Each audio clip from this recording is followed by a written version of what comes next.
नीतीश कुमार को एनडीए के साथ सरकार बनाना पड़ सकता है भारी।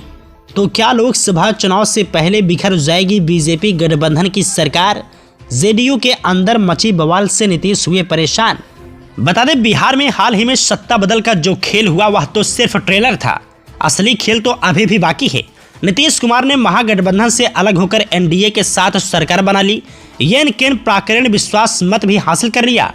अगर वे चाहेंगे तो सरकार कार्यकाल भी पूरा कर लेगी, पर नीतीश के सामने सरकार बचाने से बड़ी चुनौती अभी इंतजार कर रही है।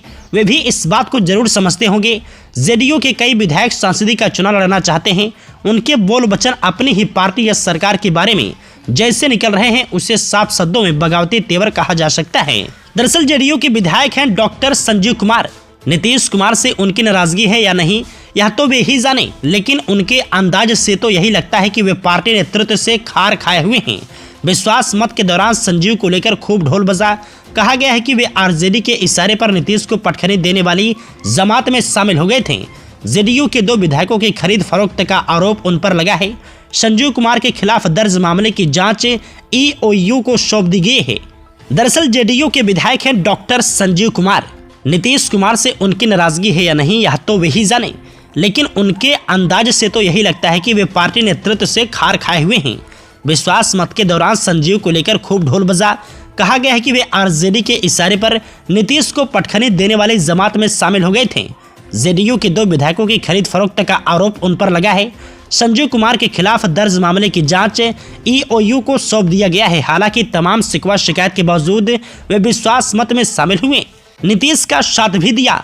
विधायकों की खरीद फरोख्त का केस करने वाले जेडीयू विधायक सुधांशु शेखर से तो उनकी नाराजगी की सीमा नहीं है। वे कहते हैं कि शेखर तो अनुकंपा पर विधायक बने हैं। ऐसे चिंटू पिंटू को तो मुझे लाइन पर लाने के लिए किसी की जरूरत ही नहीं है। उन्हें मोहरा बनाया गया और लोग भी इसमें शामिल हैं। सब पर मानहानि का मुकदमा दर्ज कराएंगे। इसकी प्रक्रिया भी चल रही है। जिसने भी ऐसा करवाया उस पर भी कार्रवाई करेंगे। सुधांशु शेखर दूध पीते बच्चे नहीं हैं जो किसी के कहने पर केस दर्ज करा दिया। पता चल गया है कि किसके कहने पर उन्होंने केस किया। हाथ ट्रेंडिंग हुआ तो किधर से हुआ और किसने किया, इसकी सीबीआई जांच होनी चाहिए। बहरहाल डॉक्टर संजीव के बारे में कहा जा रहा है कि वे नवादा से लोकसभा का चुनाव लड़ना चाहते हैं। जेडीयू कोटे की यह सीट नहीं है, जबकि 2019 के लोकसभा चुनाव में आरजेडी उम्मीदवार विभा देवी यहां दूसरे नंबर पर थी। आरजेडी से संजीव को टिकट मिलने की गारंटी मिलने की चर्चा है। जेडीयू के बड़बोले विधायक हैं गोपाल मंडल। उनकी हरकतों की अक्सर चर्चा होती रहती है। एनडीए में रहते हुए शाहनवाज हुसैन को चैलेंज दे रहे हैं।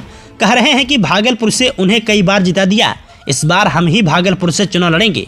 वे तो यहां तक दावा कर रहे हैं कि लोकसभा सीट का टिकट वे पॉकेट में लेकर घूमते हैं।